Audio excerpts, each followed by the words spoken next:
So Jai Hind everyone, welcome back to the channel.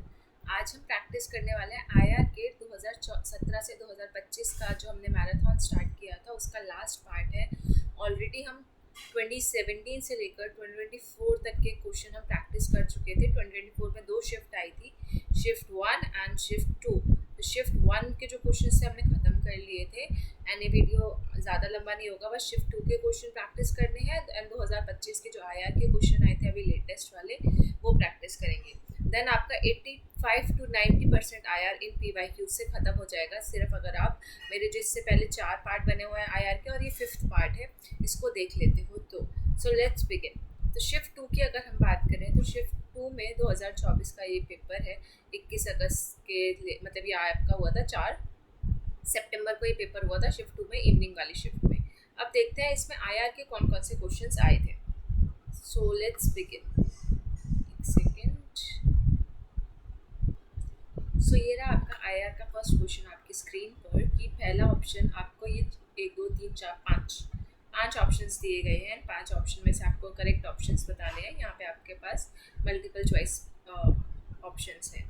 तो 8th SAARC summit जो हुई थी वो हमारी न्यू दिल्ली 1995 में हुई थी, जो कि हमारा करेक्ट स्टेटमेंट है। तो ए इज़ राइट, ए और ये यहाँ पे आ रहा है।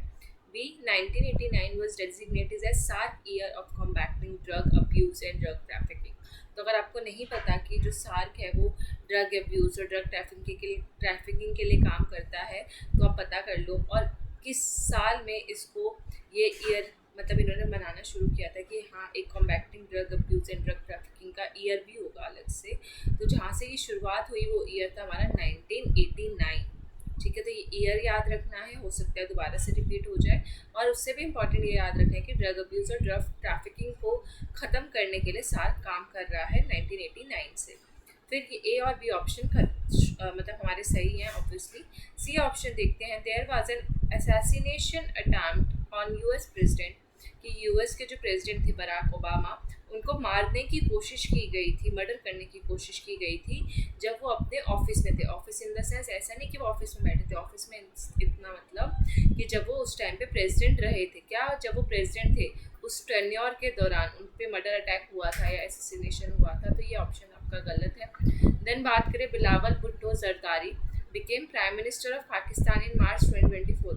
तो जो जुल्फ़िकार अली भुट्टो का नाम आपने सुना होगा, उनके ये ग्रैंडसन थे बिलावल भुट्टो जरदारी। और ये 2024 में क्या कभी ये प्राइम मिनिस्टर नहीं रहे थे जहाँ तक मुझे पता है। ये मिनिस्टर ऑफ फॉरेन अफेयर्स थे, 37th minister of foreign affairs थे 2022 से लेकर 2023 तक। तो ये आपका ऑप्शन हो जाएगा गलत। देन यहाँ पे ये सी और डी गलत हो गए, तो हमारा आ जाएगा ई ऑप्शन। जो SAARC preferential trade agreement sign हुआ था वो 11 अप्रैल 1993 में हुआ था, तो ये आपका ऑप्शन सही है। तो अगर इसका हम शॉर्ट फॉर्म देखें तो इसको हम साप्ता एग्रीमेंट के नाम से भी जानते हैं। इन 1993 में जो 7 मेंबर्स थे उस टाइम पे, अफगानिस्तान तो 8 मेंबर बाद में ज्वाइन हुआ, उस टाइम पे जब 7 मेंबर्स थे सार्क के, उनके बीच में ये एग्रीमेंट साइन हुआ था। जैसे बांग्लादेश, भूटान, इंडिया, मालदीव्स, नेपाल, पाकिस्तान, श्रीलंका, इन सब के बीच में ये एग्रीमेंट साइन हुआ था। और कहाँ साइन हुआ था? ढाका में साइन हुआ था इन अप्रैल 1993। ऑब्वियसली आपको पता है ढाका कैपिटल है बांग्लादेश का, तो ये बांग्लादेश में एग्रीमेंट साइन हुआ था, ये भी याद रखना। तो अगर इस एग्रीमेंट का पूछा तो हो सकता है अगली बार ये पूछ ले कि कहाँ साइन हुआ था, राइट। सो ये हो गया हमारा फर्स्ट क्वेश्चन कंप्लीट आईआर का। हमने एक्सप्लेनेशन भी देख लिया और 4-5 ऑप्शन एनालाइज भी कर लिए। तो हमारा करेक्ट आंसर क्या होगा? Option number 4, a, b and e. तो अब पूछा गया है कि इनमें से कौन सी इंटरनेशनल ऑर्गेनाइजेशन है जिसको नोबेल प्राइज़ मिला था 2017 में, टू बी प्रिसाइज अक्टूबर में मिला था। ठीक है, अब आप बोलोगे मैम ये तो कैंपेन का नाम लिखा हुआ है, ये कोई इंटरनेशनल ऑर्गेनाइजेशन का नाम थोड़ी है। ये इंटरनेशनल ऑर्गेनाइजेशन का नाम है जिसका फुल फॉर्म अगर आपने सुना हो तो आई कैन। ठीक है, क्या है? I can. आई कैन का फुल फॉर्म क्या है? यही लिखा हुआ है इसी में। आई से इंटरनेशनल, सी से कैंपेन, ए से अबॉलिश, एन से आपका न्यूक्लियर वेपन्स। ठीक है, तो international campaign to abolish nuclear weapons, ये आपका होगा ऑप्शन नंबर 1। तो ये पिछली बार ये क्वेश्चन आया था, अगली बार पूछ सकते कि अक्टूबर में किसको मिला था, अक्टूबर 2017 में, या कब मिला था। तो आपको इसका मंथ भी याद रखना है और आई कैन की फुल फॉर्म भी याद रखनी है। प्लस कभी पूछ सकता है कि जो आई कैन है उसको किस चीज़ के लिए नोबेल पीस प्राइज़ मिला था, तो ये भी क्वेश्चन बन सकता है। तो एक ही क्वेश्चन में से 3 तरीके से पूछा जा सकता है की, तो आपको याद रखना है कि नोबेल पीस प्राइज के लिए आईकैन को अवार्ड मिला है और इसकी फुल फॉर्म भी यही है। और अगर पूछा जाए कि किसको मिला था तो आईकैन, ठीक है, आईकैन शॉर्ट फॉर्म दे सकता है कभी कभी, ताकि आपको पता ना चले कि कौन सी ऑर्गेनाइजेशन की बात हो रही है। तो ये आपको याद रखना है। ये एक ग्लोबल सिविल सोसाइटी कोएलिशन है जो कि हम न्यूक्लियर वेपन्स को अबॉलिश करने के लिए काम करता है। नेक्स्ट क्वेश्चन जो आपका आईआर से है वो है डेमोक्रेटिक पार्टी जो है यूएसए की, वो कब बनी थी, तो आपको बताना था। और ये आप ये पॉलिटिकल प्रोसेस इन इंडिया जो कोई चैप्टर है उसमें भी ये क्वेश्चन काउंट कर सकते हैं। तो इसका जो करेक्ट आंसर है वो 1828। अब आपको बताना है कि जो पहली वुमेन प्राइम मिनिस्टर जो डेमोक्रेटिकली मतलब लोकतांत्रिक तरीके से इलेक्ट होकर आई थी और वो प्राइम मिनिस्टर बनी इस्लामिक वर्ल्ड में, पहली वुमेन कौन थी जो जिसको as a women prime minister accept किया और उसकी इलेक्शंस हुई और वो जीती। तो आपको ये आपके पास है 4 ऑप्शन, शेख हसीना, हिना रबानी खेर, खलीदा जिया और बेनज़ीर भुट्टो। तो the correct answer is Benazir Bhutto. ये क्वेश्चन दोबारा रिपीट नहीं, ठीक है, 1% चांस है रिपीट हो जाए। लेकिन इस क्वेश्चन से हमें ये सीखना है कि पैटर्न क्या आ रहा है, ठीक है। जैसे इलेक्टेड वुमेन पूछा जा रहा है इस्लामिक वर्ल्ड का, हो सकता है अगली बार कोई क्रिश्चियन का या जैनिज्म या इंडिया में क्या पहली इलेक्टेड वुमेन कौन थी, ऐसे पूछ लिया जाए, राइट। तो ये आपको या इन सब की क्रोनोलॉजी लगाने के लिए आ जाए, ठीक है। तो ये आपको इस क्वेश्चन से 2-3 क्वेश्चन और बना के कर सकते हो। तो नेक्स्ट क्वेश्चन आईआर से था कि कुछ इंटरनेशनल ऑर्गेनाइजेशंस आपको दे रखी हैं।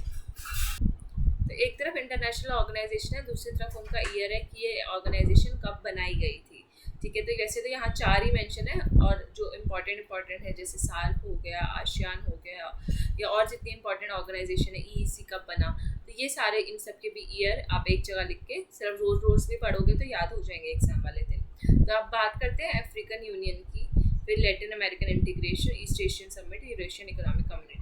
आप वीडियो पॉज कर सकते हो, आंसर सोच सकते हो, किसी एक का भी अगर आपको पता है तो आप इजीली कर सकते हैं। सो ये आपके सामने 3 ऑप्शन है, चौथा ऑप्शन नहीं देने का मन, क्योंकि इसी 3 ऑप्शन में से आपका आंसर निकलेगा, ठीक है। तो 4th ऑप्शन भी आप देख लो चाहे, तो ये A का 4 B का 2, लेकिन फिर आपका ये जूम नहीं कर पाऊंगी स्क्रीन अगर 4 ऑप्शन दिखाओ।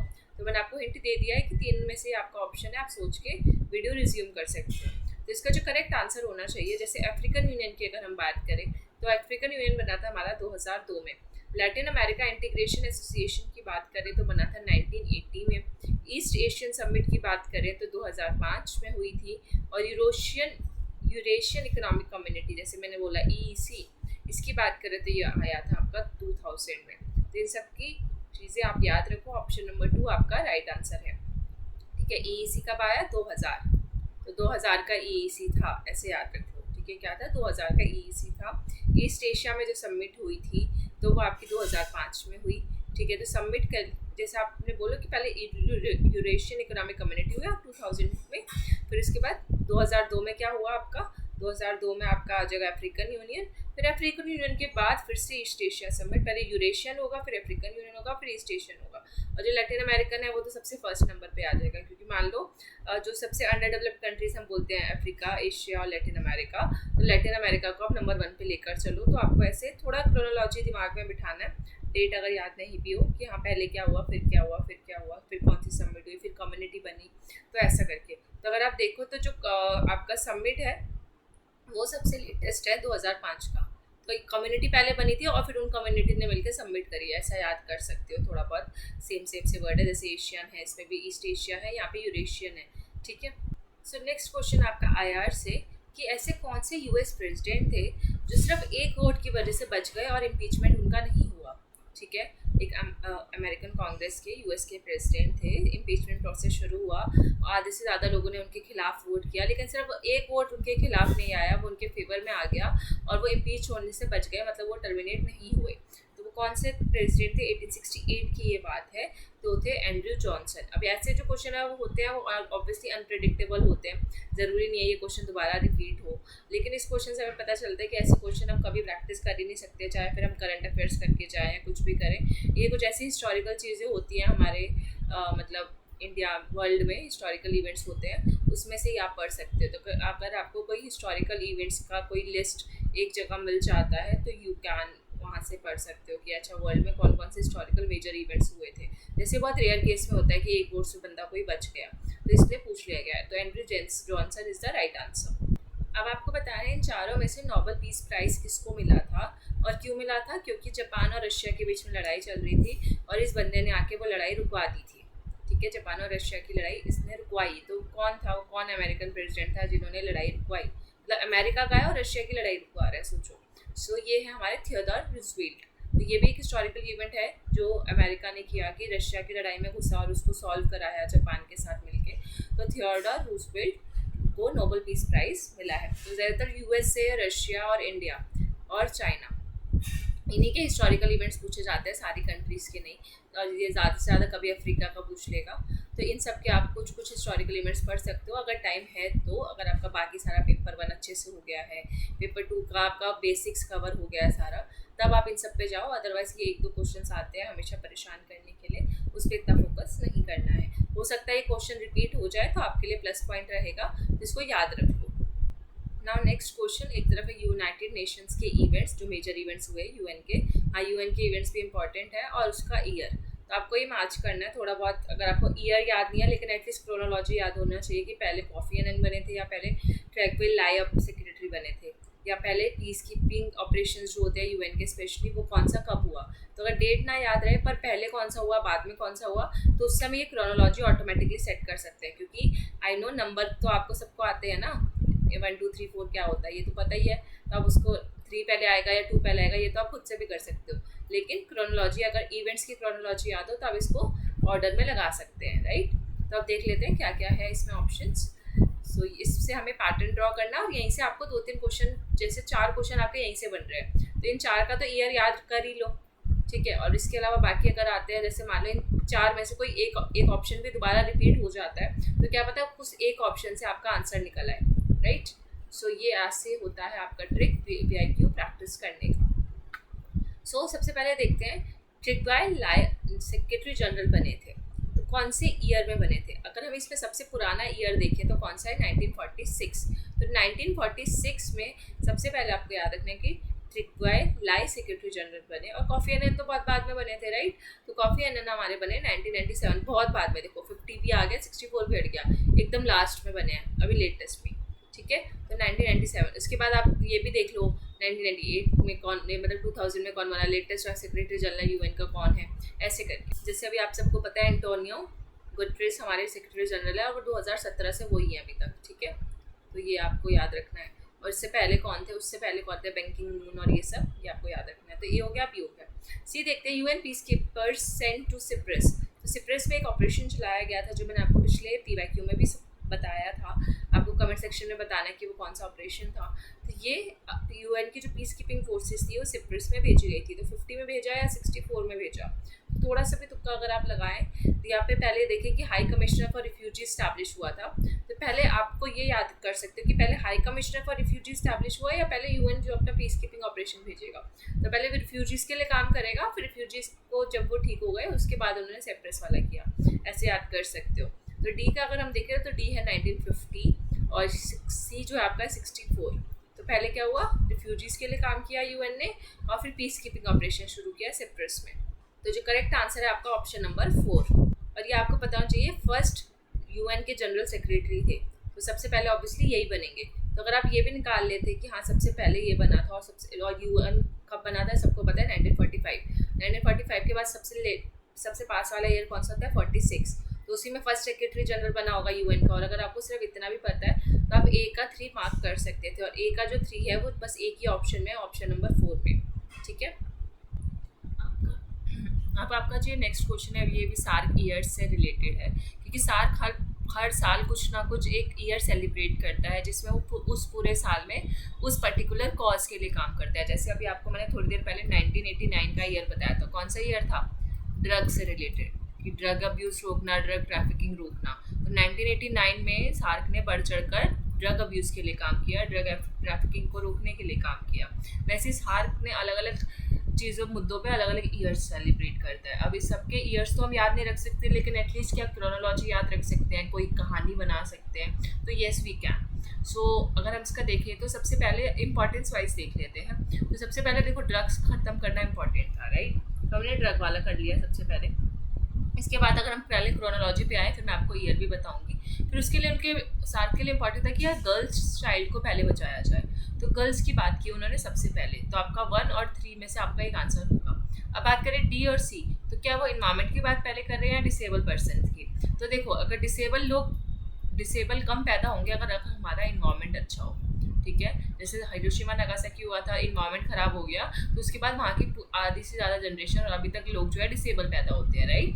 तो हमारे लिए पहले इन्वायरमेंट ज़्यादा इंपॉर्टेंट है, फिर डिसेबिलिटी नेक्स्ट स्टेप होना चाहिए। तो ये मैं आपको सिर्फ एक ट्रिक बता रही हूँ, कहानी बता रही हूँ। सार्क का कोई ऐसी कहानी नहीं थी कि हम पहले इस पर काम करें, लेकिन ये ट्रिक हो सकती है कि पहले हमने गर्ल्स के लिए काम किया, क्योंकि सबसे इंपॉर्टेंस हम गर्ल्स को देवी मानते हैं। तो हमने इन्वायरमेंट से भी पहले गर्ल्स को रखा कि अगर गर्ल्स अच्छी रहेंगी तो देवी माँ खुश होंगी और हमारा इन्वायरमेंट भी अच्छा होगा। तो इन्वायरमेंट, फिर हमारा इन्वायरमेंट अच्छा हो गया, तो फिर उसके बाद उन्होंने काम किया डिसेबल पर्सनस के लिए। जब इन्वायरमेंट अच्छा हो गया है तो अब जो डिसेबिलिटी है वो कम हो जाएगी, और हम डिसेबल्स के लिए, अब जो बच्चे कुछ डिसेबल्स हैं उनके लिए काम करते हैं।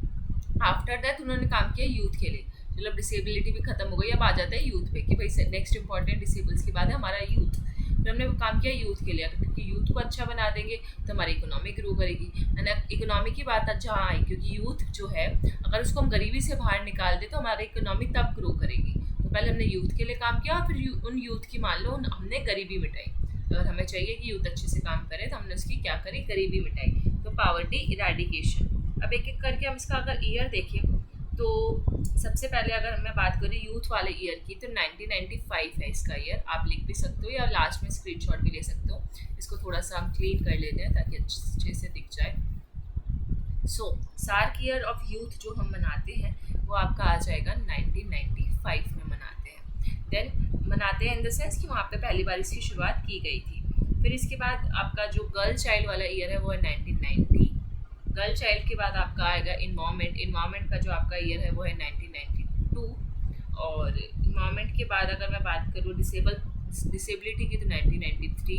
देखो 1990, 1992, 1993। और सबसे पुराना जो है ड्रग्स की बात की थी पहले कि इनको ड्रग्स मुक्त देश बनाओ, ताकि ये ड्रग्स में ये सारे लोग पागल होते जा रहे हैं, हमारी इकोनॉमी खराब हो रही है, तो पहले ड्रग्स खत्म किया मान लो सार्क ने।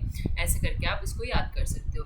और लास्ट में पॉवर्टी इरेडिकेशन की बात करी, तो पॉवर्टी इरेडिकेशन आपका हुआ 1995 में। अब जो यूथ वाला ईयर है और पॉवर्टी इरेडिकेशन वाला ईयर है, दोनों सेम है, ठीक है। तो इसलिए हम ए और ई को आगे पीछे एक साथ लगाया हमने। ई और ए कहीं है नहीं, ये ई और ए यहाँ पे है, तो ये भी सही हो सकता है, ये भी सही हो सकता है, कोई भी दो ऑप्शन सही हो सकते हैं। लेकिन यहाँ पे इन्होंने क्या किया, डी सी यहाँ है और यहाँ पे सी डी है, तो हमें इसके बेसिस पे आंसर निकाला था। तो वेरी टफ क्वेश्चन, क्योंकि एक तो आपको ईयर नहीं याद होंगे, आपको पता नहीं होगा ऐसा भी कोई ईयर्स भी होते हैं, पहली बार आपने क्वेश्चन देखा होगा। लेकिन अब आप जो अगर 2025 में जून में ये ऐसा कुछ क्वेश्चन आता है, तो आपको कोई एक भी ईयर पूछ लिया जाए तो आपको याद रहना चाहिए, ठीक है। ई और ए में कंफ्यूज नहीं होना है, ए ई पहले भी हो सकता है, ई ए भी पहले हो सकता है। हमें इसके बेसिस पे आंसर निकालना था कि डी और सी में से पहले कौन सा होगा, ठीक है। इसके अलावा सार्क और भी ईयर्स बनाता है, जैसे इस बार इनसे पूछ लिया, हो सकता है अगली बार किसी और ईयर भी पूछ ले। तो आपको मैं पहले से बता दूं, क्योंकि हम PYQ एनालिसिस कर रहे हैं और हम पूरा एक्सप्लेनेशन देखते हैं, ऐसे नहीं है कि सिर्फ आंसर देखा और आगे बढ़ गए, नहीं। इससे पहले भी आपके 4 पार्ट कवर हुआ है, सब पे मैंने चारों ऑप्शन का एक्सप्लेन किया है। तो बायोडाइवर्सिटी का भी एक ईयर होता है 1999। तो आप मान लो कि ये सारी चीज़ें करने के बाद इन्वायरमेंट हो गया, इन्वायरमेंट से भी बड़ा क्या होता है, बायोडाइवर्सिटी, ठीक है। अब हमने पॉवर्टी भी खत्म कर ली, अब हमें डाइवर्सिटी की बात करने की, जितने भी लिविंग बींग्स हैं उनके लिए बात कर रहे हैं। तो 1999। फिर आपके पास जो लेटेस्ट है गुड गवर्नेंस। अब बायोडाइवर्सिटी भी होगी, अब आ जाता है गुड गवर्नेंस पे। तो ये पूरी एक कहानी की तरह आप याद कर सकते हो। अगर ईयर भूल भी जाओ तो एटलीस्ट आपको थोड़ा बहुत पता रहना चाहिए कि पहले क्या हुआ फिर क्या हुआ, ताकि एटलीस्ट एक कहानी याद रहे, तो थोड़ा बहुत चांसेस है ठीक होने के। आपका आंसर तो 2008 में गुड गवर्नेंस का ईयर अनाउंस किया था सार्क ने, ठीक है। फिर एक शेल्टर का भी ईयर है 1991 में है, वो आपका कि सार्क ईयर ऑफ शेल्टर। तो इन्होंने लोगों को शेल्टर पहुंचाने के लिए काम किया। मतलब मान लो कि गर्ल्स चाइल्ड्स को हमने क्या किया, शेल्टर प्रोवाइड किया। जो लड़कियां गरीब थी या उनके पास रहने के लिए जगह नहीं थी और उनको पैदा होते ही मार दिया जाता था या उनको घर से बाहर निकाल देते थे, तो सार्क ने शेल्टर लेकर आए। तो ये ट्रिक है, कहानी है छोटी सी याद करने के लिए। तो गर्ल्स के लिए क्या किया, शेल्टर। तो 1990 गर्ल्स, देन शेल्टर, देन आपका इन्वायरमेंट, देन आपका डिसेबल पर्सन, फिर आपका आ जाएगा पॉवर्टी इरेडिकेशन और यूथ। तो यूथ की हमने क्या करी, गरीबी मिटाई। तो दोनों एक ही साल में कर लिया हमने, यूथ की गरीबी एक ही साल में मिटा दी 1995 में। फिर हमने बायोडाइवर्सिटी के लिए काम किया और फिर गुड गवर्नेंस के लिए 2008 का लेटेस्ट वाला है। तो लेटेस्ट वाला ज़्यादा इंपॉर्टेंट है। सो ये वाले जो क्वेश्चंस होते हैं यूएन सेक्रेटरी जनरल वाले काफ़ी इंपॉर्टेंट होते हैं और कितनी बार रिपीट भी हो चुके हैं, तो ये आपको अच्छे से याद रख लेने हैं। जितना सिर्फ एक बार ही लिस्ट देख जाओ थोड़ा बहुत याद रह जाएगा। लेटेस्ट वाले याद रख लो, स्टार्टिंग के कुछ याद रख लो एंड यू आर डन। सो बात करें सबसे पहले इसमें से देखें तो यूथांत जो सेकंड हमारे सेक्रेटरी जनरल थे आई गेस, तो ये आएंगे। फिर यूथांत के बाद कुर्दवेल्दी हम आएंगे। फिर इसके बाद बुतरस घाली हैं। बुतरस घाली के बाद हमारे बने थे कॉफ़ी एनन, और कॉफ़ी एनन के बाद बैंक की मून बने थे। ठीक है, और अभी कौन है? अभी मैंने थोड़ी देर पहले बताया, एंटोनियो गुतरेस 2017 से अभी तक यही है। तो हमारा करेक्ट ऑप्शन है ऑप्शन नंबर 3 CEADB। अभी आपके पर्टिकुलर इवेंट्स हैं और आपको इसको क्रोनोलॉजी में लगाना है। थोड़ी देर पहले भी ये एक ऑप्शन में था, UN peace keepers send to Cyprus, peace keeping mission Cyprus में चलाया गया था जब टर्किश, दो तरीके के लोग थे वहाँ पे, टर्किश थे और ग्रीक सिप्रॉइड थे। तो इन दोनों के बीच में एक तरीके से लड़ाई चल रही थी, तो यूएन ने इसको सेटल करवाया था। 1964 की ये बात है। ठीक है, तो इसको क्रोनोलॉजी में लगाना है। और यूएन पीस कीपिंग मिशन कब स्टैब्लिश हुआ था? ये तो बहुत हाल ही की बात है, आपको पता होगा। ये कमीशन नहीं है, ये मिशन नहीं लिखा, कमीशन लिखा है। ठीक है, तो अगर आप सोचो कि अच्छा यूएन पीस कीपिंग मिशन पहले आया होगा तभी ये पीस मिशन शुरू हुए होंगे ये दोनों, तो ऐसा कुछ नहीं है। कमीशन की यहाँ बात हो रही है, तो कमीशन बहुत बाद में बनी थी 2005 में, और SDGs आपको पता है 2015 से शुरू हुए हमारे। तो ये ऑब्वियसली हमारा B और D लास्ट में होना चाहिए, और ये तो फर्स्ट की पीस कीपिंग मिशन है, तो ये तो बहुत पहले हुआ होगा, इससे भी पहले हुआ होगा अगर हम क्रोनोलॉजी लगाएं तो यहाँ पे फर्स्ट लिखा है। तो अगर आपको ईयर नहीं भी पता फिर भी आप थोड़ा बहुत लगा सकते थे कि अच्छा C पहले हुआ होगा क्योंकि ये सबसे पहले है, और ये बाद का है सिप्रेस वाला, ऑब्वियसली इसके बाद का ही होगा। तो C और A होना चाहिए। और अगर आपको सस्टेनेबल डेवलपमेंट गोल्स पता है तो 2015 के ये लेटेस्ट गोल है, और रिफ्यूजी वाला तो बहुत पहले बन चुका था, तो ऑब्वियसली 2015 मतलब D ऑप्शन लास्ट में होना चाहिए। तो आप थोड़ा सा तुक्का भी लगाओगे तो हो सकता है ये आंसर करेक्ट। ठीक है, अगर आपको इसका क्रोनोलॉजी भी पता हो तो B और D ऑब्वियसली लास्ट में आएंगे, और C और A में से पहला कौन आएगा? पहले C आएगा फिर A आएगा, तो C और A हो गया यहाँ पे। और बचा E, तो जनरल असेंबली ने यहाँ पे UN high commissioner for refugees कब बनाई गई? 1950 में जिनेवा स्विट्जरलैंड में इसका स्थापना की गई थी। तो ये 1950 का है, बहुत पुरानी है।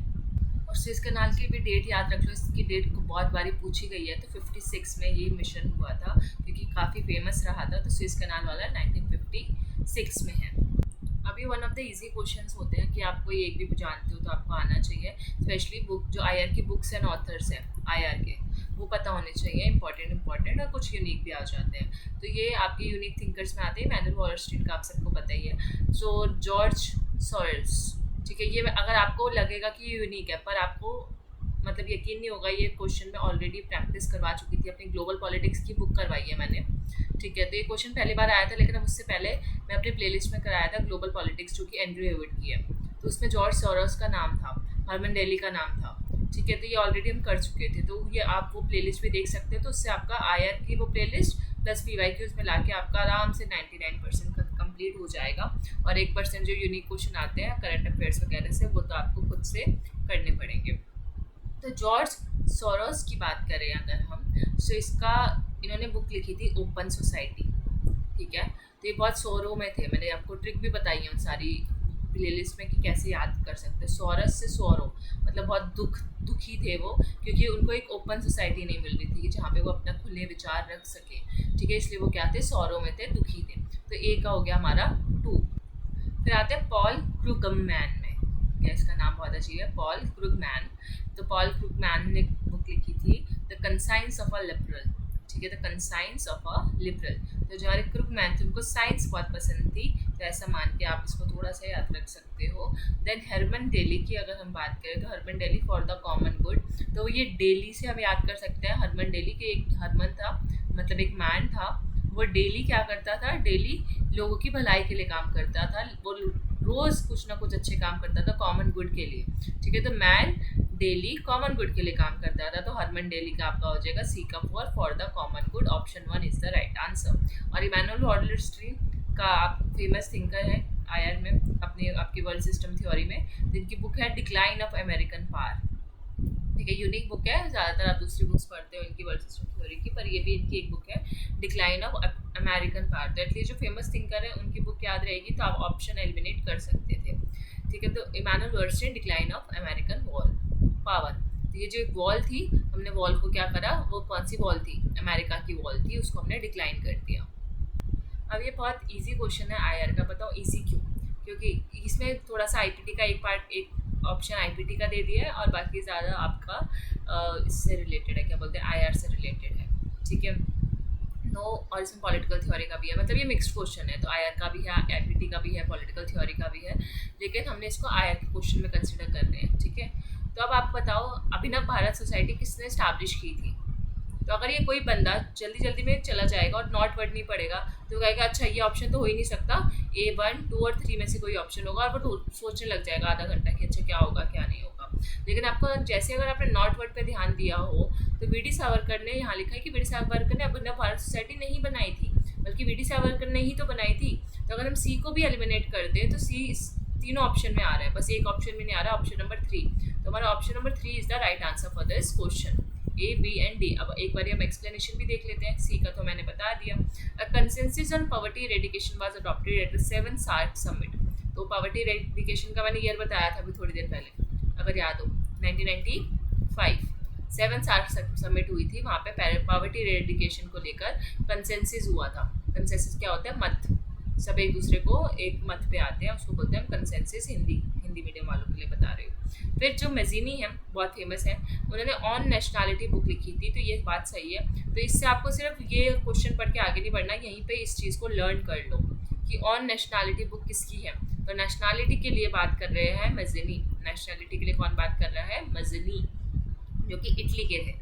देन जर्गन हैबरमास की बात करें तो ये सेकेंड जनरेशन के एक्सपोनेंट रहे हैं फ्रैंकफर्ट स्कूल के। अगर आपको नहीं भी पता लेकिन आपको ये सी ऑप्शन पता था तो आंसर सही हो जाता, लेकिन ज़रूरी नहीं है कि हर बार ऐसा ही इजी क्वेश्चन दिख जाए। तो जर्गन हैबरमास का भी याद रखो कि जर्गन हैबरमास सेकेंड जनरेशन के थिंकर हैं फ्रैंकफर्ट स्कूल के।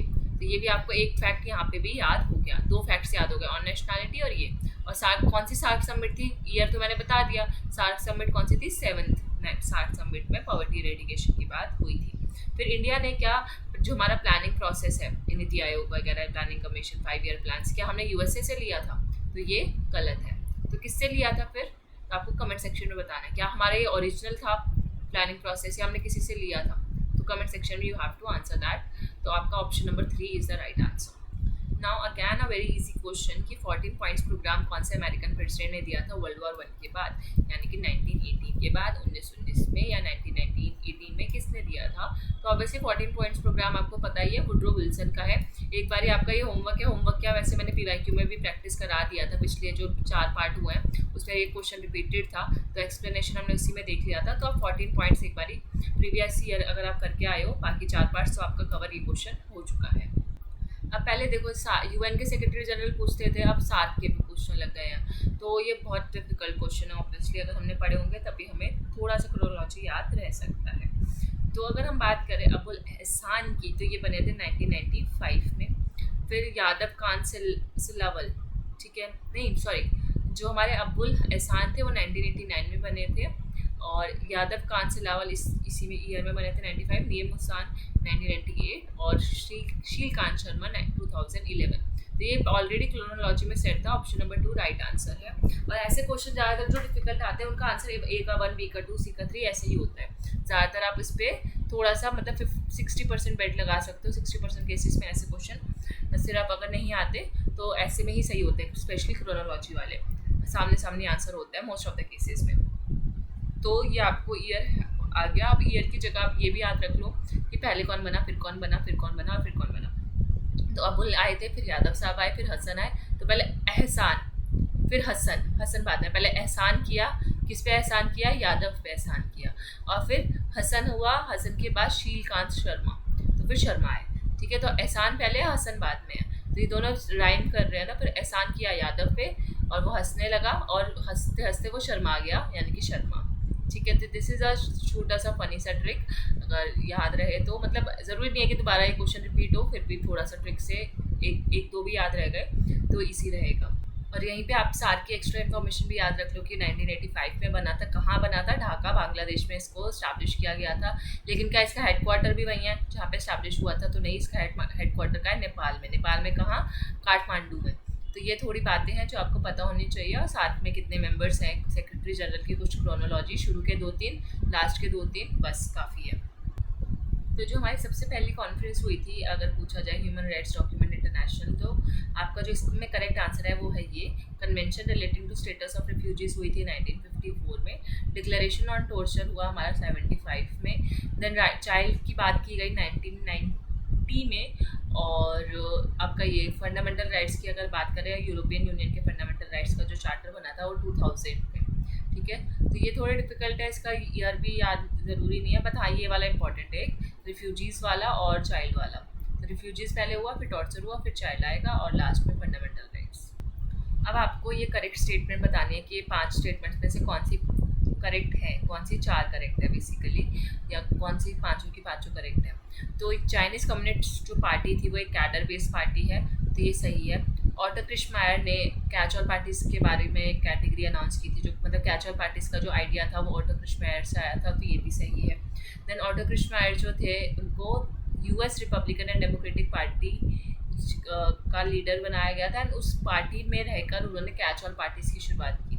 नहीं सॉरी, उसमें उन्होंने ये जो पार्टी का नाम है US Republican and democratic party, इसको उन्होंने बोला है कि ये कैच ऑल पार्टी है, मतलब जो हर तरीके से लोगों को कैच कर रही है, मतलब हर तरीके से, चाहे गरीब हो, रिच हो, लेफ्टिस्ट हो, राइटिस्ट हो, वो हर लोगों के हर वर्ग को वो अट्रैक्ट कर रही है अपनी तरफ, तो उसको कैच ऑल पार्टीज बोलते हैं। तो ये बहुत फेमस है।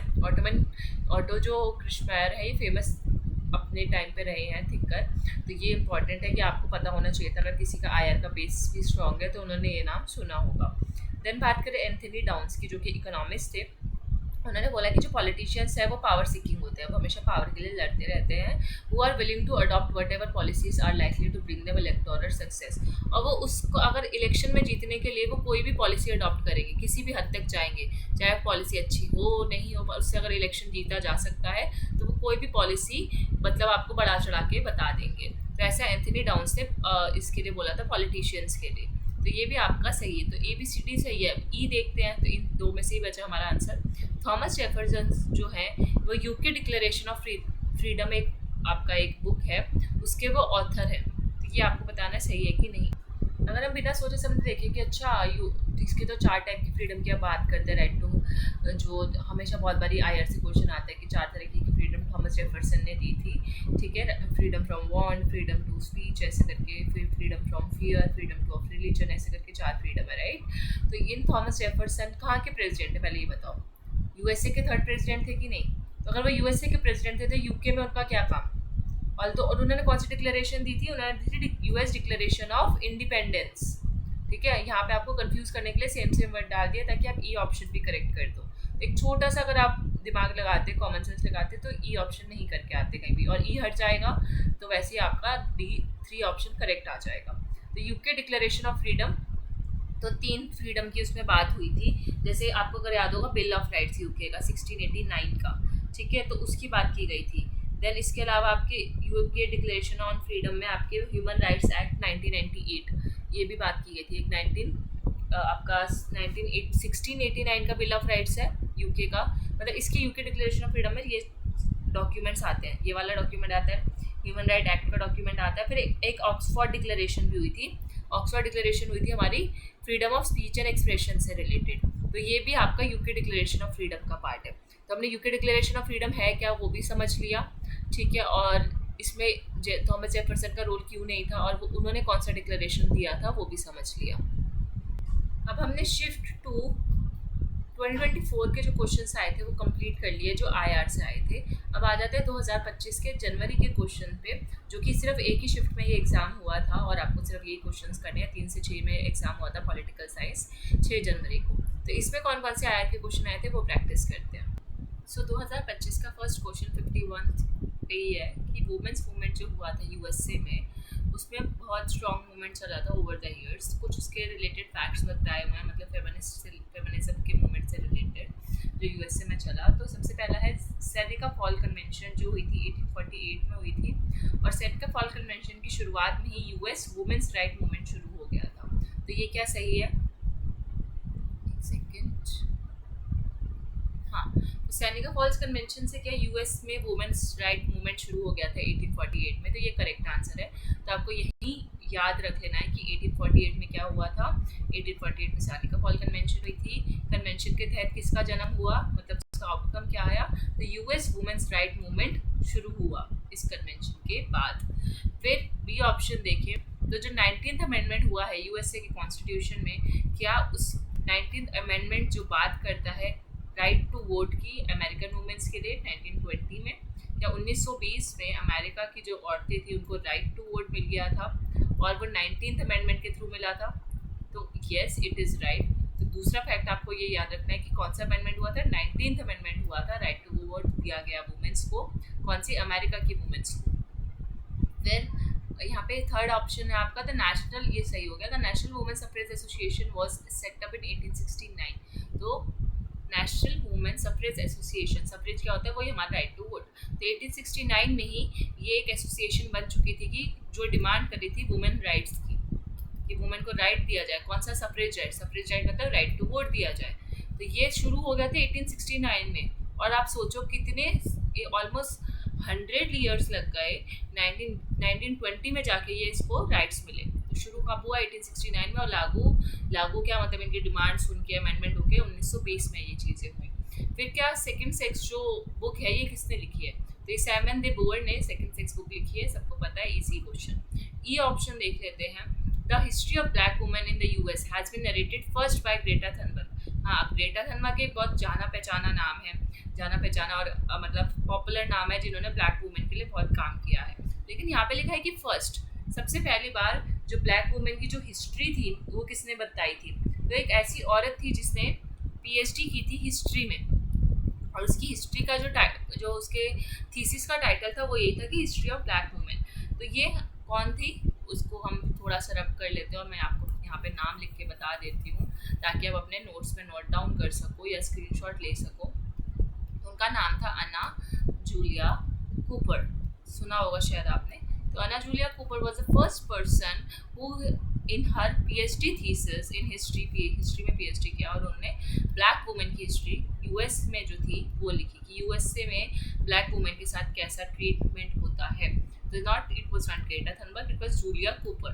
एंड इसके अलावा अगर कुछ मैं और जाने माने नाम बताऊं जो कि आपके आ जाते हैं, एक आएगा आपका डायना रेमे बेरी, ये सेकंड वन थी, जिसके बाद इन्होंने बहुत काम किया यूएसए की ब्लैक वुमेन जो है यूएसए में उनके लिए काम किया। और उसके अलावा एक और नाम है आपका काली निकोले क्रॉस। ठीक है, तो आप काली से याद रख लो कि काली मतलब क्या होता है, ब्लैक। तो इन्होंने ब्लैक वुमेन के काम किया, और तो इसका नाम ही केली है, वैसे हम हिंदी में काली बोलते हैं, और लेकिन अगर उनकी लैंग्वेज बोलते हैं तो केली निकोले क्रॉस। ठीक है, so this is the obviously wrong option. तो ABCD is the right and the option 1 is the right answer for this question. अब ये नेक्स्ट क्वेश्चन है, यहाँ पे कुछ लीडर्स मेंशन है, ये सारे इनका असैसिनेशन हुआ था, यानी कि मर्डर हुआ था, अटैक किया गया था। ठीक है, तो आपको इनको क्रोनोलॉजी में लगाना है कि पहले किस पे असैसिनेशन हुआ, उसके बाद किस पे हुआ, इसके बाद किस पे अटैक किया गया, वैसा। मतलब बहुत मुश्किल क्वेश्चन है। अब हम ये भी याद रखें कि पहले तो ये कब बने, ठीक है, कब ये प्रेसिडेंट बने या प्राइम मिनिस्टर बने, फिर उसके बाद हम ये भी याद रखें कि इनको मारा कब गया, तो बहुत मुश्किल था। तो अगर इसका हम करेक्ट आंसर देखें तो जैसे जॉन एफ कैनेडी है, जिया उर रहमान है, SVRD बेंदर नाइक है, एंड इसके अलावा हमारे ओलफ पाल्म है, एंड इज़ैक रैबिन है। तो बेसिकली आपको सिर्फ तुक्का ही बचा सकता है इस क्वेश्चन। तो option number 3 is the right answer, CABDE। ठीक है, तो आप ये देख सकते हैं कि स्वॉर्ड बेनब्रिक पहले है, ये बंदर सा नाम है इनका, बंदर। ठीक है, वो बंदर सबसे पहले आया, हमारे पूर्वज थे। तो जॉन एफ कैनेडी है, कैनेडी के बाद हमारे जिया उर रहमान है, और ये आई गेस 1% चांसेस है इसके रिपीट होने के लिए, तो यू कैन स्किप और इसको याद रखने की इतनी ज़रूरत नहीं है। फिर ऑल पामा, लास्ट में रिबन आएंगे। ठीक है, तो जो ऐसे क्वेश्चंस आते हैं ना क्रोनोलॉजी वाले, उसमें बस हम पैटर्न देख सकते हैं कि हाँ ऐसे क्वेश्चन आ सकते हैं, तो हमें उसके लिए मेंटली प्रिपेयर्ड रहना है। पर ज़रूरी नहीं है कि हर बार वो रिपीट हो कि सेम क्वेश्चन हो, पर हाँ क्रोनोलॉजी वाले आएंगे लेकिन अलग कुछ और पूछ लेगा, तो ऐसे क्वेश्चन पर ज़्यादा दिमाग ख़राब नहीं करना है। ये क्वेश्चन इंपॉर्टेंट है, ये रिपीटेड PYQs में आते हैं, तो इनके ईयर याद रखना इंपॉर्टेंट है। तो जो पहला न्यूक्लियर टेस्ट हुआ था, जो यूएसए ने पहला न्यूक्लियर टेस्ट किया, वो कब किया था, 1945 में। इंपॉर्टेंट है, न्यूक्लियर ट्रीटीज हम सारी पढ़ते हैं। USSR ने सबसे पहला न्यूक्लियर टेस्ट कब किया था, 1949 में। ये भी सही है। नॉट पूछा है यहाँ पे कि कौन सा करेक्टली मैच नहीं है, तो ए और बी तो करेक्टली मैच्ड है। फिर अगर बात करें इंडिया की, तो इंडिया ने 1974 में अपना पहला न्यूक्लियर टेस्ट किया था। उस ऑपरेशन का नाम क्या था, सो ये आपको पता ही है, पोखरण में ये ऑपरेशन हुआ था मई के टाइम पे, और इसका नाम था ऑपरेशन स्माइलिंग बुद्धा, राइट। तो ऑपरेशन स्माइलिंग बुद्धा हमारा फर्स्ट न्यूक्लियर टेस्ट था, and this is right option also. अब बच्चे C और D, अब ये देखते हैं ये सही है या ये नॉट मैच में आएंगे।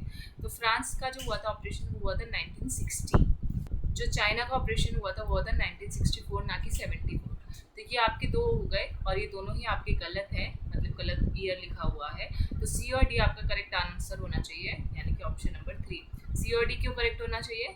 क्योंकि आपको हम पूछा था कि कौन से कल इनकरेक्ट है, नॉट करेक्टली मैच्ड। अभी कुछ इंटरनेशनल इवेंट्स हैं, इनको हमें क्रोनोलॉजी में लगाना है। तो सबसे पहले क्या हुआ, फिर क्या हुआ, फिर क्या हुआ। अगर ईयर नहीं पता लेकिन अगर हमें पता है कि हाँ ये कब कब हुए थे, कौन सा पहले हुआ होगा, थोड़ा सा दिमाग लगा के तो हम आंसर सॉल्व कर सकते हैं। या फिर दिमाग नहीं भी लगाना हो तो सीधा ऐसे क्वेश्चन जो बहुत डिफिकल्ट लगे उनमें सीधा ABCD मार्क कर दिया करो, और यही इसका राइट ऑप्शन है। ज़्यादातर क्रोनोलॉजी में लगे होते हैं।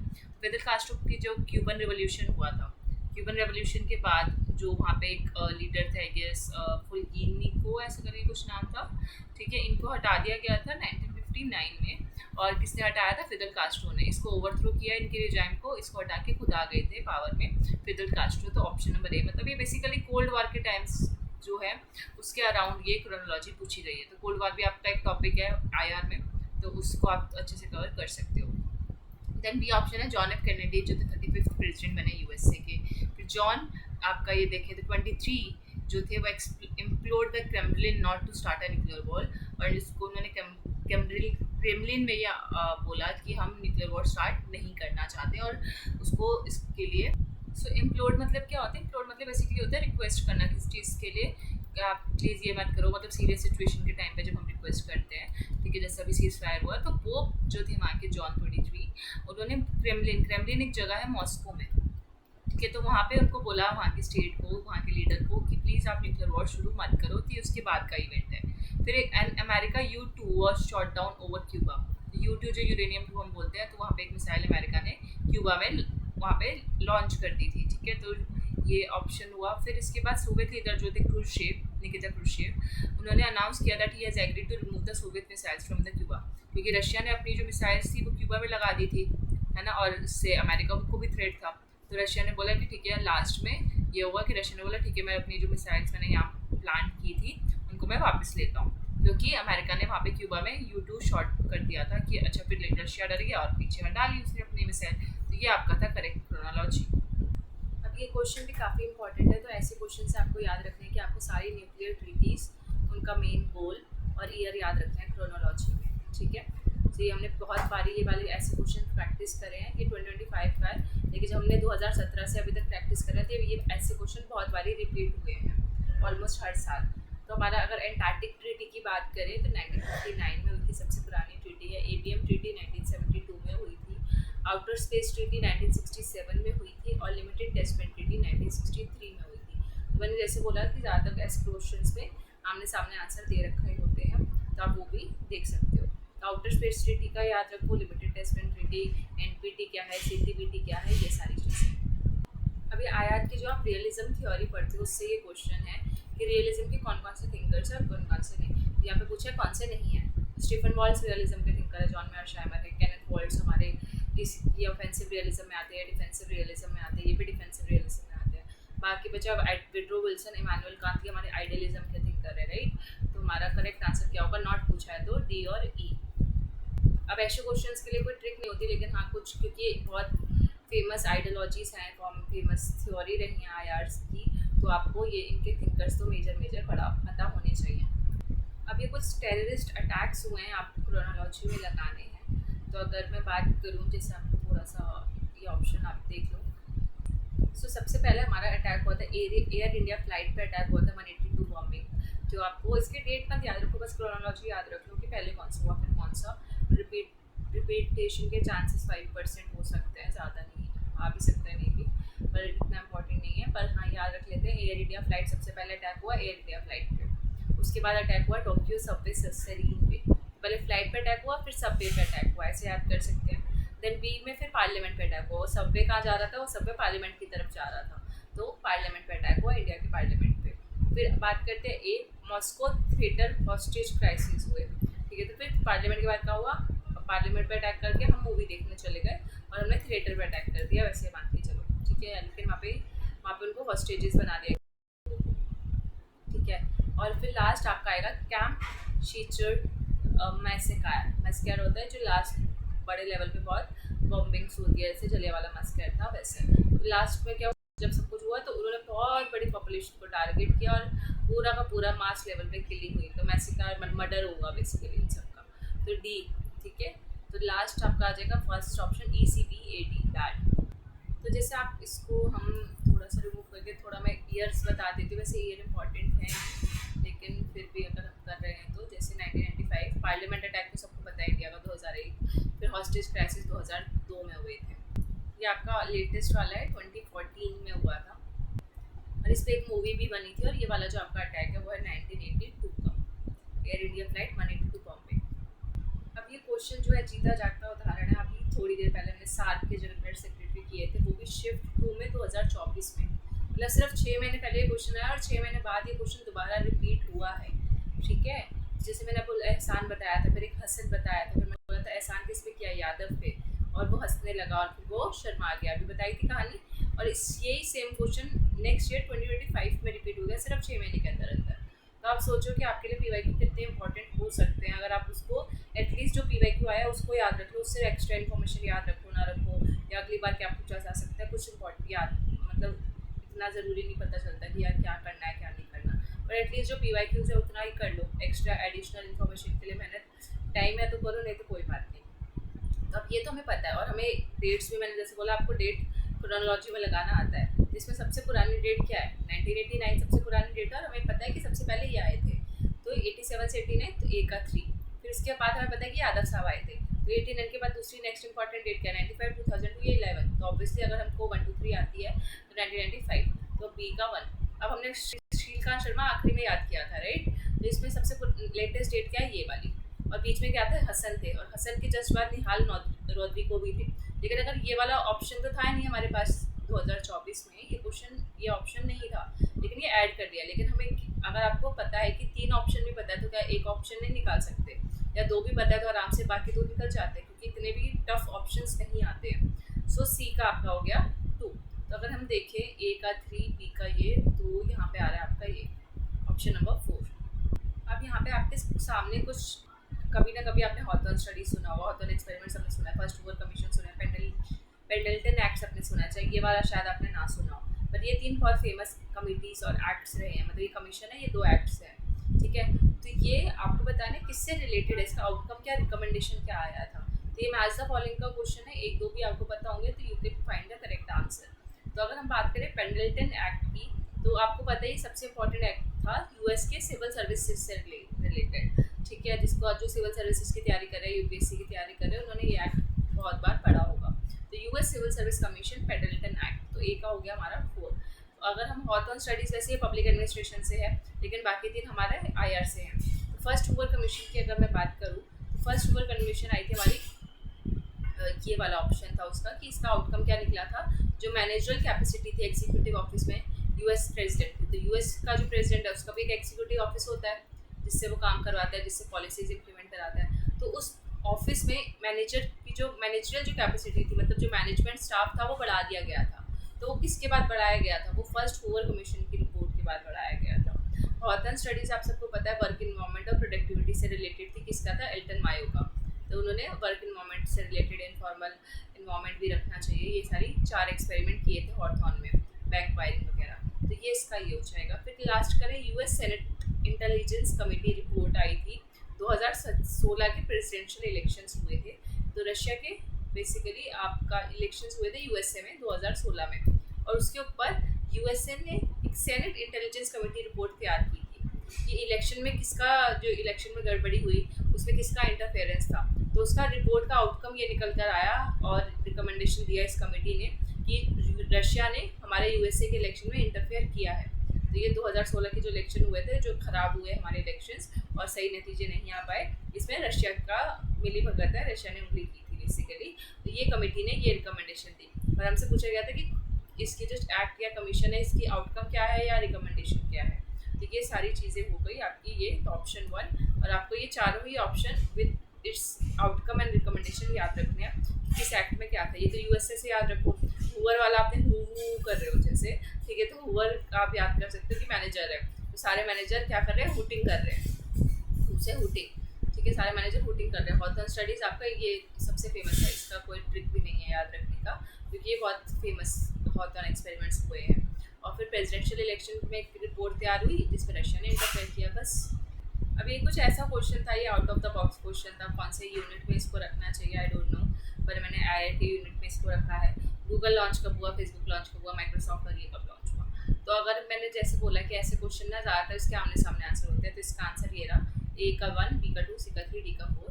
बहुत केसेस में ऐसा आंसर देखो आप ही के सामने, मैंने आप सोचोगे मैम तो कुछ भी बोल रही है, लेकिन आप ही के सामने मैंने आपको 4-5 क्वेश्चन ऐसे बता दिए जिसका आंसर सामने सामने था और जो टफ क्वेश्चन थे, राइट। तो 60% बोल रही, ज़्यादा भी नहीं, 70-80 भी नहीं बोल रही, 60 to 65% केसेस में ऐसा होता है।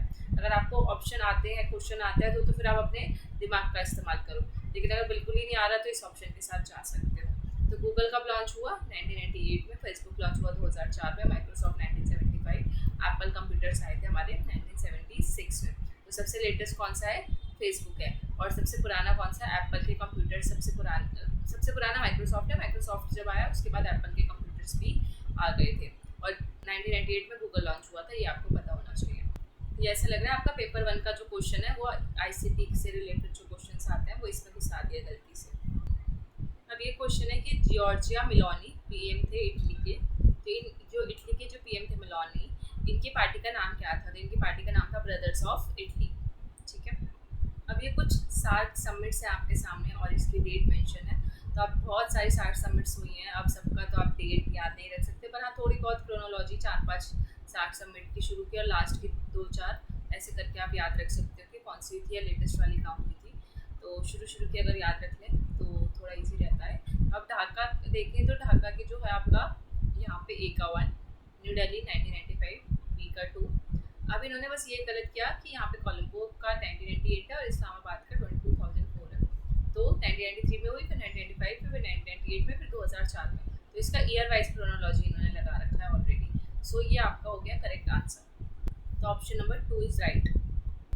अब ये क्वेश्चन है आपको गैट या जिसको हम WTO भी बोलते हैं अभी आज के टाइम पे, general agreement trade and tariffs और फिर WTO बना था बाद में। तो इसका आपसे रिलेटेड कुछ फैक्ट्स हैं, जैसे कि 1948 से लेकर 1994 के बीच में जो गैट था उसने रूल्स प्रोवाइड किए थे for much of the world trade, कि वर्ल्ड ट्रेड से रिलेटेड क्या क्या रूल्स होने चाहिए वो किसने बताए थे, गैट ने बताए थे। तो 1948 से 1994 ये करेक्ट है, पूछा क्या इनकरेक्ट। दूसरा, GATT was a provisional agreement and organisation, ये सिर्फ प्रोविजनल एग्रीमेंट था। WTO की जो शुरुआत थी 1 जनवरी 1995 में हुई थी, तो ये भी सही है। पहली मिनिस्टर कॉन्फ्रेंस WTO की 2009 तो भाई एक बात बताओ, 1995 में WTO बन गया तो वो अपनी पहली कॉन्फ्रेंस इतने टाइम बाद करेगा क्या, नहीं ना। तो 1995 में बना तो उसने अपनी पहली कॉन्फ्रेंस 1996 में ही कर दी थी, तो डी गलत। और 28th मिनिस्टर कॉन्फ्रेंस पूछा, अभी तक देखा जाए आगे पढ़ने की जरूरत भी नहीं है, 14 मिनिस्ट्रियल कॉन्फ्रेंसेज ही हुई हैं अभी तक, 1996 से लेकर 2024 तक की। अगर मैं 25-26 तक की भी बात करूँ तो 26 तक चलेगी 14th वाली, तो 14 मिनिस्ट्रियल कॉन्फ्रेंसेज हुए, तो 28 पे हम कैसे पहुँच गए, तो ये भी गलत। तो ये ऐसा क्वेश्चन था जिसको बहुत लोगों ने परेशान किया था, बहुत लोगों ने क्वेश्चन मुझे बताया भी था कि ऐसा अजीब सा क्वेश्चन आया है कि सेकंड अमेरिकन प्रेसिडेंट कौन थे, डोनाल्ड ट्रंप थे। तो हो सकता है इसमें पूछा फर्स्ट कौन थे, तो हो सकता है अगली बार पूछ ले सेकंड कौन थे, हमारे क्वेश्चन में ही देखा आंसर है डोनाल्ड ट्रंप। अब किस कॉन्टेक्स्ट में ये फर्स्ट और सेकंड की बात हो रही है, यानी कि नॉन कॉन्जिक्यूटिव टर्म्स में जो जीते हैं आफ्टर नवंबर 2024 इलेक्शंस डोनाल्ड ट्रंप जीते थे। नॉन कॉन्जिक्यूटिव क्या होता है, जैसे 2021 में जीते, फिर 22 में नहीं जीते, 2023 में जीते, फिर 24 में नहीं जीते, फिर 2025 में जीते, ये होता है नॉन कॉन्जिक्यूटिव, ठीक है। एक लगातार नहीं, लेकिन एक साल छोड़ के आप जीत रहे हो, ठीक है। सो ये आपका डोनाल्ड ट्रंप का था, और डोनाल्ड ट्रंप ऐसे सेकंड प्रेसिडेंट बने थे 2024 में, 23 में वो हार गए थे, आपको पता ही है। और पहले कौन थे जो ऐसे जीत रहे थे, वो थे ग्रोवर क्लीवलैंड। अब इस क्वेश्चन में आपको बताना है कि UN में पहले कौन ज्वाइन हुआ, फिर कौन ज्वाइन हुआ, उसके बाद कौन सा ज्वाइन हुआ, तो क्रोनोलॉजी बतानी है। तो आपको पता है UN का फाउंडिंग मेंबर रह चुका है इंडिया, ठीक है। तो जब UN बना होगा तभी इसने ज्वाइन कर दिया होगा ऑब्वियसली। सो हमारा जो करेक्ट ऑप्शन है कि सबसे पहले डी ही होना चाहिए, क्योंकि इंडिया है, ठीक है। इंडिया फाउंडिंग मेंबर था, उसके बाद और लोग ज्वाइन करते रहे, वो अलग बात है। इंडिया को देखा देखी में फिर पाकिस्तान ने भी ज्वाइन कर लिया, अब बाप ज्वाइन करेगा तो बेटा भी ज्वाइन करेगा, राइट। तो इंडिया के बाद क्या ज्वाइन किया, पाकिस्तान ने ज्वाइन किया। पाकिस्तान के बाद श्रीलंका में ने भी ज्वाइन कर लिया, ठीक है। तो रावण जी आ गए लंका से और लंका ने भी ज्वाइन कर लिया, तो ऐसे आप याद कर सकते हो। नहीं सॉरी, यहाँ पे पहले म्यांमार ने ज्वाइन किया था, राइट राइट, सॉरी, यहाँ पे म्यांमार ने ज्वाइन किया था पहले, और फिर म्यांमार के बाद आई गेस इसराइल ने ज्वाइन किया था, और फिर श्रीलंका ने ज्वाइन किया था। तो श्रीलंका रावण जी लास्ट में आए थे, यस। तो ये मैंने कहानी याद की थी, थोड़ा सा मेरे को अभी याद आया, श्रीलंका आखिरी में आया था। सो ये होना चाहिए हमारा थर्ड ऑप्शन। तो हमारे पास क्या आएगा, इंडिया, फिर पाकिस्तान, ऑब्वियसली साथ साथ ही हम नाम लेते हैं, फिर म्यांमार, इसराइल और श्रीलंका। तो ये क्रोनोलॉजी है यूएन को ज्वाइन करने की। अब ये भी कुछ ऐसे वॉर और क्राइसिस हैं जो आपको बहुत फेमस हैं और आपको याद रखने चाहिए, ठीक है। स्पेशली आपका PYQs अगर आप देखो तो ये पहले भी पूछ रखे हैं। तो कोसोवो की अगर हम बात करें तो ये आपको याद रखना है हमेशा 999999, मतलब कि 99999। तो कोसोवो से आपको जैसे 3 बारी ओ आ रहा है ना, ऐसे याद कर लो कि 3 बारी 9, हाँ, एक ओ का मतलब है 9, ठीक है। तो कोसोवो में 3 बारी ओ आ रहा है, तो मतलब 3 बारी 9 आ रहा है, और इसका ईयर ये हो जाएगा। फिर बात करें लिबियन सिविल वॉर की, तो लिबियन सिविल वॉर हुआ था हमारा, एक सेकेंड, 2011 में, ठीक है। तो 2011 में लिबियन सिविल वॉर, मतलब लेटेस्ट वाला लिबियन सिविल वॉर है। फिर यूएसए ने अफगानिस्तान पे कब अटैक किया था, तो 2001 में किया था, ये पता है। देन तालिबान ने पावर मतलब कैप्चर कर लिया था अफगानिस्तान को, ठीक है। तो कब किया था, 1996 में। तो ये बहुत टाइम से तालिबान लगा हुआ है अफगानिस्तान को कैप्चर करने में। तो इसका तालिबान फर्स्ट पूछा था कि पहली बार कब कैप्चर किया, तो यहाँ पे 1996 आएगा आपका आंसर। तो ये आपका करेक्ट आंसर था, ए का 4, बी का 1, सी का 2 और डी का 3। Option number 4 is the right answer. अब नेक्स्ट क्वेश्चन है आपका आईआर से, एक तरफ इवेंट से, एक तरफ ईयर है। तो देखो आईआर से ज़्यादा क्वेश्चन कैसे आ रहे हैं, ईयर वाले आ रहे हैं, फैक्ट्स बेस्ड आ रहे हैं, और आते भी हैं तो रियलिज्म वगैरह से 2-3 क्वेश्चन आते हैं, और या फिर लिबरलिज्म, कंस्ट्रक्टिविज्म से, वो थ्योरी वाले। लेकिन ज़्यादातर हमारा पार्ट कहाँ से कवर हो रहा है, फैक्चुअल से, क्रोनोलॉजी वाले क्वेश्चन से। तो ये थोड़े डिफ़िकल्ट हैं, और इसलिए पेपर भी वैसे डिफ़िकल्ट बनाया जा रहा है। पर अगर हम ये पढ़ लेते हैं, थोड़ा बहुत भी याद रह जाए, तो क्या पता चांसेस है रिपीट हो जाए और हमें काम आ जाए। तो बॉक्सर रिबेलियन इन चाइना 1900 से लेकर 1901 के बीच में हुआ था। देन मेक्सिकन रेवोल्यूशन की अगर हम बात करें तो आपका 1910 से 1920। देन जापान, ये वाला इंपॉर्टेंट है, इसका ये याद रखना है कि जब जापान ने मंचूरिया पे कब अटैक किया था, तो 1931। इससे बहुत बार क्वेश्चन आ चुका है इस पर्टिकुलर से। तो जापान इन्वेडेड मंचूरिया 1931, ये इनफैक्ट यूपीएससी में भी ये सेम क्वेश्चन आया था। तो ये वाला हो गया। देन जर्मनी री ऑक्यूपाइड द राइनलैंड, तो राइनलैंड जो था वो जर्मनी ने वापस ले लिया था, कब, 1936 में। तो अगर इसकी क्रोनोलॉजी लगाए तो पहले देखो 1900 आता है, 1900 के बाद 10 आता है, फिर 31 आता है, फिर 36 आता है, और यही हमारा क्रोनोलॉजी है। तो इसकी छोटी सी ट्रिक होती है कि ऐसे क्वेश्चन हम ऐसे भी सॉल्व कर सकते हैं। तो डोनाल्ड ट्रम्प ने जब उस एडमिनिस्ट्रेशन सेकंड में जब उसको दोबारा से प्राइम मिनिस्टर बने, तो उन्होंने किसका नाम प्रपोज किया था सेक्रेटरी ऑफ स्टेट के लिए कि ये मेरी SOS बनेगी या बनेगा, तो इसका नाम था मैक्रो रूबियो, ठीक है। मैक्रो रूबियो को सेक्रेटरी ऑफ स्टेट के लिए प्रपोज किया था। प्रपोज करना मतलब कि ऐसा नहीं कि उन्होंने शादी के लिए प्रपोज किया, मतलब कि यहाँ ये नाम मैं रखता हूँ, मैं इसको सेक्रेटरी ऑफ स्टेट बनाना चाहता हूँ, चाहे बनी नहीं बनी, लेकिन वो बनाना चाहते थे, और इन्हीं का नाम उन्होंने आगे रखा था, और यही बाद में सेक्रेटरी ऑफ स्टेट बनी थी 2024-25 में, ठीक है। अभी अलग अलग इवेंट्स है, इसको क्रोनोलॉजी में लगाना है, आईआर के इवेंट्स है जो हिस्टोरिकल इवेंट्स आते हैं। तो अब अलग से लिस्ट बनाने से अच्छा PYQ में ही जो हिस्टोरिकल इवेंट्स अभी तक आ रहे हैं ना, उन्हीं की लिस्ट बना लो, कहीं कितने सारी पढ़ोगे, तो एटलीस्ट PYQ वाले तो पढ़ ही सकते हैं। तो किंग जॉन फर्स्ट सबसे पहला हमारा आया था मैग्ना कार्टा, बहुत पुराना है, याद होगा तो 1215 में आया था, तो कितना पुराना, वो भी इंग्लैंड में। तो इससे पुराना तो कुछ हो नहीं सकता अगर ये ऑप्शन में है तो सी हो गया हमारा, सबसे पहले सी आएगा, तो 2 और 4 में से होना चाहिए। फिर चार्ल्स फर्स्ट आए थे और उन्होंने पेटिशन ऑफ राइट एक्सेप्ट किया था। तो मैग्ना कार्टा के बाद सेकंड क्या आया था, पेटिशन ऑफ राइट, ठीक है। तो ये भी आपको बताना चाहिए। ह्यूमन राइट्स से जो आपका पॉलिटिकल थ्योरी वाला पार्ट है ना, राइट्स, उससे भी ये क्वेश्चन हम बोल सकते हैं, और इसको हम आईआर में भी कंसिडर कर सकते हैं कि कुछ आईआर के हिस्टोरिकल इवेंट्स हुए थे। देन आपका आ जाएगा ए और सी के बाद, सॉरी सी और ए के बाद आपका आना चाहिए बिल ऑफ राइट्स, क्योंकि पेटिशन ऑफ राइट्स के बाद सीधा बिल ऑफ राइट्स आए थे ब्रिटेन में। तो बिल ऑफ राइट्स अभी मैंने थोड़ी देर पहले भी बताया था, जब UK डिक्लेरेशन ऑन फ्रीडम हमने पढ़ा था, तो मैंने आपको उसमें ईयर बताया था 1689 में। फिर act of union United kingdoms of England and Scotland, ठीक है। तो क्या हुआ, UK ने एक एक्ट ऑफ यूनियन लॉन्च किया इंग्लैंड और स्कॉटलैंड के साथ मिलके, तो ये आएगा act of union United kingdoms of England and Scotland. United kingdoms बोला गया किस किस को, इंग्लैंड को और स्कॉटलैंड को यूनाइट करने की बात की गई। देन आपका लास्ट फॉकलैंड वॉर हुआ अर्जेंटीना के साथ। अब ये थोड़ा आउट ऑफ द बॉक्स है, बाकी थोड़े तो राइट्स के आसपास भी थे। तो फॉकलैंड वॉर अर्जेंटीना के साथ ये आपका हुआ था 1982 में।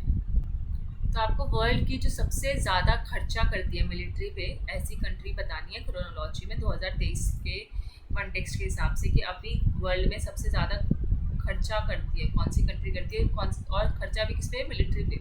ठीक है, तो इसमें सबसे नंबर ऊपर जो सबसे नंबर 1 पे है वो है हमारा साउथ कोरिया। सबसे ज़्यादा खर्चा मिलिट्री पे साउथ कोरिया करता है। साउथ कोरिया के बाद हमारा यूक्रेन के बाद हमारा रशिया के बाद चाइना और लास्ट में यूएसए। ठीक है, तो आपको ये हैरानी होगी कि अच्छा यूएसए सबसे कम करता है, मतलब इन पांचों में से तो सबसे कम, वैसे नहीं, लेकिन पांचों में से साउथ कोरिया अपने मिलिट्री पे ज़्यादा फोकस करता है, यूक्रेन करता है, यूएसए को ज़्यादा खतरा है नहीं तो इसलिए वो इतना मिलिट्री पे ध्यान नहीं देगा ऑब्वियसली। देन आपको रशिया और चाइना और यूएसए। ठीक है, तो ऑप्शन EDC कहाँ आ रहा है, यहाँ पे आ रहा है ना, ये रहा। तो ऑप्शन नंबर 3। अब ये कुछ इवेंट्स हैं इंटरनेशनल लेवल के जिसमें हमें क्रोनोलॉजी लगानी है। तो अगर मैं बात करूँ हम्मुराबी, तो हम्मुराबी एक पर्सन का नाम है जो कि बेबीलोनिया डायनेस्टी के थे, और उन्होंने उसमें लीगल कोड स्टैब्लिश किया था, और उनका एक फेमस कोड था आई फॉर एन आई, जो आप आज के टाइम पे बहुत लोगों से सुनते होंगे कि आँख के बदले आँख। ठीक है, तो वैसा जो लीगल कोड है, ये जो फिलॉसफी है वो हम्मुराबी ने दी थी। ये बेबीलोनिया डायनेस्टी के लीडर हुआ करते थे, और ये बहुत पुरानी बात है, अप्रॉक्स आपका 1755 BC की बात है, ये 1750 BC की। तो आप सोचोगे अच्छा कि अगर आपको नहीं पता होगा ना कि हम्मुराबी क्या है क्या नहीं, तो आप सोचोगे अच्छा ट्रीटी ऑफ वेस्टफेलिया ये सबसे पुरानी हो सकती है। अगर आपने ऐसा सोचा भी तब भी सी ऑप्शन का स्टार्टिंग में किसी में है नहीं। तो देन फिर आपका आ जाएगा model parliament of Edward first. तो एडवर्ड फर्स्ट जो तो एम्परर थे, उन्होंने मॉडल पार्लियामेंट की शुरुआत की थी। तो इसके बाद आएगा B. Then treaty of Westphalia आप सबको पता है 1648 में हुई थी, 30 ईयर्स वॉर जो था वो ख़त्म हुआ था इसके बाद। तो ए के बाद आप ABC, फिर आपका आएगा ABC के बाद D और E बचा, और D और E कहीं यहाँ पे तो है नहीं, तो यही ऑप्शन होना चाहिए ABC। तो E और D होगा। फिर न्यूजीलैंड ने पहली कंट्री थी, हमें पता ही है, जिसने वुमेंस को राइट टू वोट दिया था। ठीक है, तो ये आपको पता होना चाहिए एज अ फैक्ट भी, एज अ क्रोनोलॉजी भी, और ये इंपॉर्टेंट फैक्ट है, बहुत इंपॉर्टेंट है कि कौन सी ऐसी कंट्री थी जिसने वुमेंस को राइट टू वोट दिया था और कब। तो इंग्लैंड पहली कंट्री थी जिसने वुमेंस को राइट टू वोट की शुरुआत की थी। ओके सॉरी, ये न्यूजीलैंड है, एंड इंग्लिश को सामने ही वर्ड लिखा है फिर भी मैंने गलत पढ़ दिया, न्यूजीलैंड है, इंग्लैंड पढ़ दिया। थोड़ा 1 घंटा हो चुका है क्लास को, तो आई गेस उसी का असर है। तो न्यूजीलैंड जो थी पहली कंट्री थी जिसने वुमेंस को राइट टू वोट दिया। एक लीगल एक्ट साइन हुआ था, और उस टाइम पे लॉर्ड ग्लासगो थे। ये आपको थोड़ा एक्स्ट्रा इन्फॉर्मेशन बता रही हूँ। लॉर्ड ग्लासगो 1893 न्यूजीलैंड पहली कंट्री बनी राइट टू वोट के लिए। फिर यूनाइटेड नेशन ने UDHR को अप्रूव किया। UDHR आप सबको पता है 1948 में आया था। तो 1893 पहले आएगा क्या, 1948 ऑब्वियसली 1893। तो E और D, तो ये हो गया आपका करेक्ट क्रोनोलॉजी। और इसी से आपको बहुत सारे फैक्ट्स भी याद हो गए कि सबसे पहले कौन सी ट्रीटी थी जिसने सॉवरेनिटी को इन्फोर्स किया, और हम्मुराबी क्या है, और इसमें एक आई फॉर आई की फिलॉसफी थी, मॉडल पार्लियामेंट जो थी एडवर्ड फर्स्ट की थी। वैसे करके आपको थोड़े थोड़े फैक्ट्स याद रखने हैं, चाहे क्रोनोलॉजी मत याद रखो, फैक्ट्स याद रखो। अब ये क्वेश्चन आया डायरेक्टर जनरल्स पूछे, जैसे सेक्रेटरी जनरल्स पूछे थे सार्क के, UN के, वैसे अब गैट और WTO के डायरेक्टर जनरल्स भी पूछने लग गया। तो हम किस किस के सेक्रेटरी जनरल ये सब याद करें, पर हाँ एटलीस्ट जो PYQ में आए हम उससे पैटर्न ड्रॉ कर सकते हैं कि हाँ इससे ऐसे ऐसे जो मेजर ऑर्गेनाइजेशन है ब्रिटेन वुड्स की या UN की, उसके जो मेजर वर्कर्स होते हैं, मेजर पोस्ट होती है, उनसे रिलेटेड पूछा जा सकता है। तो ये PYQ आप याद रख सकते हो कि ये क्रोनोलॉजी में ऑब्वियसली ABCDE इसका आंसर है। ज़्यादातर ऐसे क्वेश्चन क्रोनोलॉजी में होते हैं। तो एरिक वाइट है, ओलिवर लॉन्ग है, अर्थर डंकल है, पीटर सदरलैंड है, नगोजी ऑनकोल्सो है। तो ये आपके ऑलरेडी क्रोनोलॉजी में है। अब ये कुछ इवेंट्स और ईयर है अगैन। तो इसमें डम्बार्टन ऑक्स कॉन्फ्रेंस अगर हम देखें, तो मैंने जैसे बोला आपको स्विस कैनाल वाला तो आपको पता ही होना चाहिए, राइट। तो अपने स्विस कैनाल वाला भी थोड़ी देर पहले भी किया था, 1956 का ये इवेंट है। सो आपको ये पता होना चाहिए। देन रिक्वायर्ड इसका करें तो सबसे पुराना ये है 1944 के बाद हमारा 56 आता है, 56 के बाद क्या आता है 65, तो 65 का ये हो जाएगा, और 65 के बाद हमारा क्या आता है 72, तो ये हो जाएगा।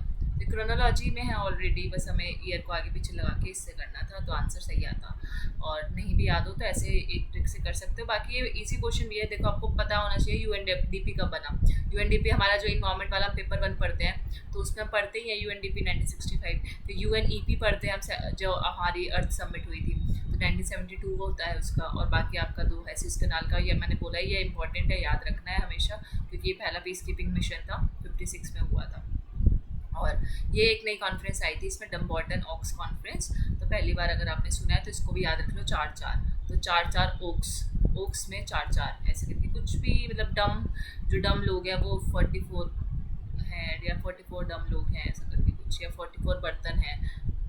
बाकी आपके आईआर से ये कॉम्प्रिहेंशन भी आया था, जेम्स मेडिसन के ऊपर था। और प्रेस एक्ट कब आया, 1766। फ्रीडम ऑफ इंफॉर्मेशन एक्ट 1966 में आया यूएसए का। और मतलब इसी में से आप, इसी कॉम्प्रिहेंशन में से भी आप 5-6 क्वेश्चन खुद से बना सकते हो और एक्ट्स याद कर सकते हो, क्योंकि कितनी बार ऐसा होता है कॉम्प्रिहेंशन के अंदर से ही अगली बार क्वेश्चन बना लिए जाते हैं, ठीक है। और यहाँ पे कोई और कॉम्प्रिहेंशन डाल देगा, तो freedom of information law, UP versus Rajnarayan, और ये सब कुछ फैक्ट्स है जो आप यहाँ से भी पढ़ सकते हो। मतलब कॉम्प्रिहेंशन बहुत लोग छोड़ देते हैं कि भाई ठीक है 95 क्वेश्चन करेंगे ना 90 क्वेश्चन करेंगे और बाकी 10 कॉम्प्रिहेंशन छोड़ देंगे, लेकिन कॉम्प्रिहेंशन में ही आने वाले नेक्स्ट ईयर के लिए क्वेश्चन मिल जाते हैं, कई बार ऐसा होता है। तो अब ये कॉम्प्रिहेंशन पढ़ सकते हो, स्क्रीनशॉट ले सकते हो, इसमें जो फैक्ट्स है वो याद रख सकते हो, ठीक है। So that's all for today. 1 घंटा 5 मिनट हो गए हैं। 1 घंटे के अंदर हमने दोनों शिफ्ट कवर करी, दोनों शिफ्ट इन द सेंस 2024 और 2025 को कवर किया, और पूरा हमने डिटेल एनालिसिस किया। ऐसी ही मोर वीडियोस के लिए do like share and subscribe the channel. If you want कि मैं इंडियन फॉरेन पॉलिसी या पॉलिटी वगैरह भी लेकर आऊँ